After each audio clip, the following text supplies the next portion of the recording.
Good morning students.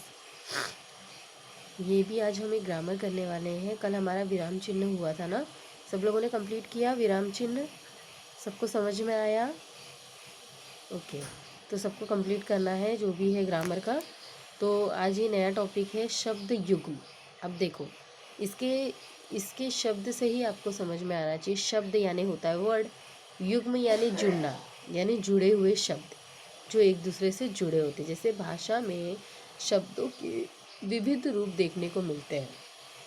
सही बात है, हम भाषा में विविध रूप देखते हैं, है ना। बहुत सारे भाषाओं के रूप हैं, व्याकरण है, निबंध है, कथा है, फिर शब्दों के, सेंटेंस के बहुत सारे टाइप्स है, तो बहुत सारे रूप है भाषा के। इनमें से एक रूप शब्द युग्म, शब्दों की जोड़ी का है। शब्द युग्म का मतलब शब्दों की जोड़ी। जैसे कि हम एग्जाम्पल देखेंगे, घर घर में शिक्षा का प्रसार होना चाहिए। अब सेंटेंस क्या है देखो, घर घर में शिक्षा का प्रसार होना चाहिए। यहाँ पे दो शब्द जुड़ रहे हैं, शब्दों की जोड़ी बनी है, यानी शब्दों की जोड़ी निकालें तो क्या है, घर घर। तो घर घर क्या हो गया, घर खाली घर लिखा होता अगर घर में शिक्षा का प्रसार होना चाहिए यानी कि घर, लेकिन घर घर यानी कि हर किसी के घर में, हर किसी के घर घरों में शिक्षा का प्रसार, एजुकेशन का जो प्रसार है वो होना चाहिए। सेकंड है अपना भला बुरा सोचना प्रत्येक व्यक्ति का कर्तव्य है। सेकंड क्या होता है, अपना भला बुरा यानी अच्छा अच्छा हो या बुरा सोचना प्रत्येक व्यक्ति का क्या होता है, कर्तव्य होता है। तो भला और बुरा ये शब्दों की जोड़ी बन गई, मतलब इसमें दोनों इंक्लूड हो गए, अच्छा भी और बुरा भी, अच्छी बातें भी और ख़राब बातें भी, दोनों इंक्लूड हो गई। तो जो अपना अच्छा हो या बुरा, हर कोई प्रत्येक व्यक्ति अपने बारे में, कम से कम दूसरों के नहीं पर वो खुद के बारे में तो सोचता है ना कि उसके लिए क्या अच्छा है और क्या बुरा है या क्या ख़राब है। इतना तो वो अपने बारे में सोचता ही है ना, अच्छा बुरा खराब जो भी है।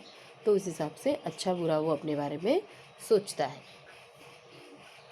अब है नेक्स्ट कि व्यक्ति के आचार विचार में एकता होनी चाहिए। आचार विचार यानी आचरण, व्यवहार और विचार। एक तरह से आचार यानी कि हो गया हमारा बिहेवियर, तो हमारी जो विचार सोच है और विचार सोच विचार अपना जो तरीका है वो दोनों ही सेम होना चाहिए। व्यवहार भी और विचार यानी कि हम, ऐसा नहीं होना चाहिए कि हम बोलते तो है पर करते नहीं वो चीज़, यानी कि लोग फिर हमें ये बोल सकते हैं कि ये तो सिर्फ बोलता है करता नहीं, उसका नाम पड़ जाता है, कोई उस पर विश्वास नहीं करता। तो जो व्यवहार में भी लाए उस चीज़ को और उसकी सोच भी वो हो, तो वो व्यक्ति सही होता है कि मतलब बोलता भी है और करता भी है। तो व्यक्ति के आचार विचार में एकता होना ज़रूरी है। देखो सिंपल सी बात है, जहाँ शब्दों की दो जोड़ी दिखेगी जो एक दूसरे के अपोजिट भी हो या सेम हो, तो वही है शब्द युग्म, उसे कहते हैं शब्द युग्म की जोड़ी। ऊपर के वाक्य में रेखांकित शब्द शब्द युग्म है। इस प्रकार शब्द युग्म की तरह क्रिया शब्दों के युग्म भी बनते हैं। अब देखो वो थे शब्द युग्म, जैसे घर घर, भला बुरा, आचार विचार। अब क्या है, क्रिया शब्दों के युग्म, यानी क्रिया सबको पता है वर्ब, यानी उस सेंटेंस में रवि खा रहा है तो खाना क्या है, उसकी क्रिया है, वो क्या कर रहा है, रोहन लिख रहा है तो लिखना क्या है, उसका कर्म है, क्रिया है, वो लिख रहा है। तो अब क्या करना है हमें, क्रियाओं की जोड़ी। दो टाइप होते हैं, क्रियाओं की जोड़ी और एक शब्द युग्म है। टाइप नहीं है, मतलब क्रियाओं में भी शब्द युग्म आते। तो जैसे पहला है उदाहरण, हमारा नहाना धोना हो गया। अब क्या कर रहा है वो, अभी वो सब लोग, हमारे यानी बहुत सारे लोग हैं वहाँ, नहाना धोआना यानी नहाना प्लस धोना करना, जो भी था कपड़े धोना करना, दोनों काम हो गया है। तो क्या कर रहे हैं वो लोग, क्रिया क्रिया हो गई ये नहाना धोना, दोनों ही काम उनके हो गए। तो नहाना धोना क्या हो गई, क्रिया हो गई, तो हमारा नहाना धोना हो गया है, नहाना धोना हो गई क्रिया युग्म। सेकंड है खाना पीना देर तक चलता रहा। अब वो लोग कर क्या रहे हैं, क्रिया, वर्ब ढूंढना है हमें, खाना पीना, तो खा भी लिया पी भी लिया, दोनों कर्म हो गए, तो खाना पीना क्या हो गया, क्रिया युग्म हो गया। फिर थर्ड है चलो ज़रा घूम फिर आए। चलो ज़रा घूमना, अब वो लोग क्या कर रहे हैं, घूमना फिरना, यानी टहल रहे हैं, घूम फिर रहे हैं, देख रहे हैं, ऑब्जर्व कर रहे हैं। तो घूमना फिरना भी क्या है, क्रिया। तो आप लोगों को ये भी पहचानना है, शब्द युग्म ये नॉर्मल वाले जो ऊपर वाले हैं शब्द युग्म, पर ये जो है नहाना धोना यानी क्या कर रहा है इंसान वाक्य में, उसके ऊपर क्रिया युग्म सर्च करना है। शब्द युग्म एवं क्रिया युग्मों के प्रयोग से भाषा रोचक और प्रभावशाली बनती है। सही बात है ना।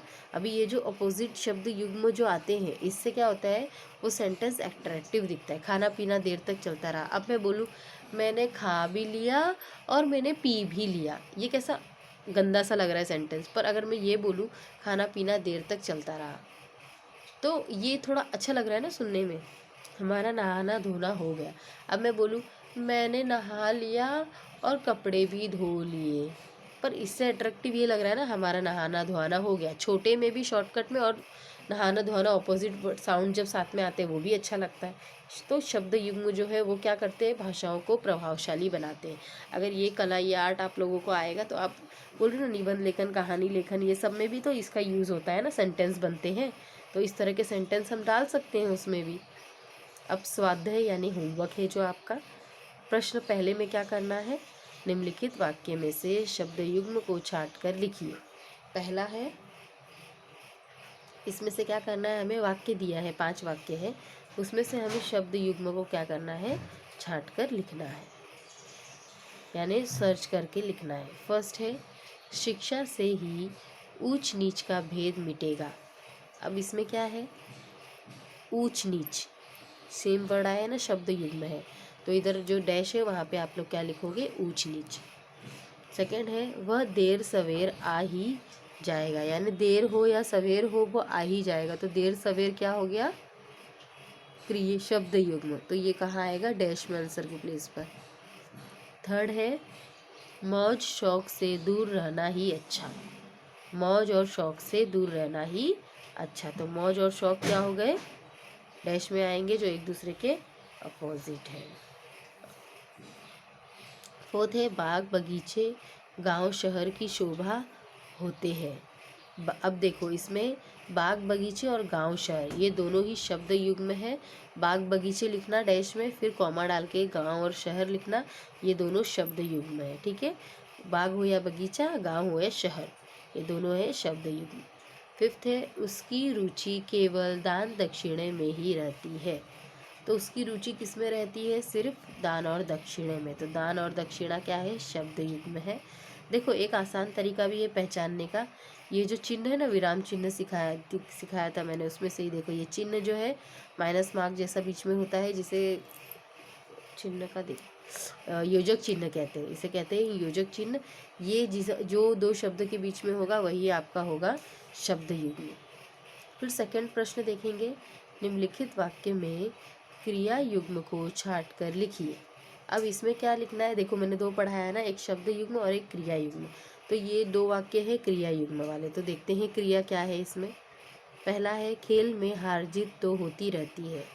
अब खेल खेल रहे हैं, उसमें हो क्या रहा है, क्रिया क्या हो रही है, हार और जीत की। तो हार और जीत में देखो योजक चिन्ह भी लगा है, और ये कौन सा शब्द है, क्रिया युग्म शब्द है, तो इसे हम लिखेंगे डैश पे। सेकंड है, इस मामले में तुम्हें समझबूझ से काम लेना चाहिए। तो समझबूझ यानी होशियारी से समझबूझ कर, योजक चिन्ह भी है और उसे डैश के यहाँ लिखना है समझबूझ कर। तो आप लोगों को क्या करना है, ये वाला न्यू पेज पे हिंदी के ग्रामर की बुक निकालेंगे, पेज पर हेडिंग डालेंगे, शब्द युग्म आज का डेट डालेंगे, और आप लोग स्टार्टिंग टू एंड जो दिया है वो लिखेंगे, और स्वाध्याय ये क्वेश्चन नंबर 1 क्वेश्चन नंबर 2 डाल के ये आप लोग लिखेंगे। ठीक है बच्चों, समझ में आया सबको। शब्द युग्म बहुत इजी है, योजक चिन्ह जहाँ दिखता है वही आपका जो शब्द की जोड़ी, 2 जोड़ी होती है शब्द की जो एक दूसरे पे डिपेंड होती है, मैचेबल होती है, वही है शब्द युग्म। सब लोग ध्यान रखेंगे, याद रखेंगे छोटी छोटी चीज़ों को, ग्रामर जितने भी हम सीख रहे हैं सबको, तो सब लोग ये कंप्लीट करेंगे अपनी बुक में। Okay students, so bye bye and take care.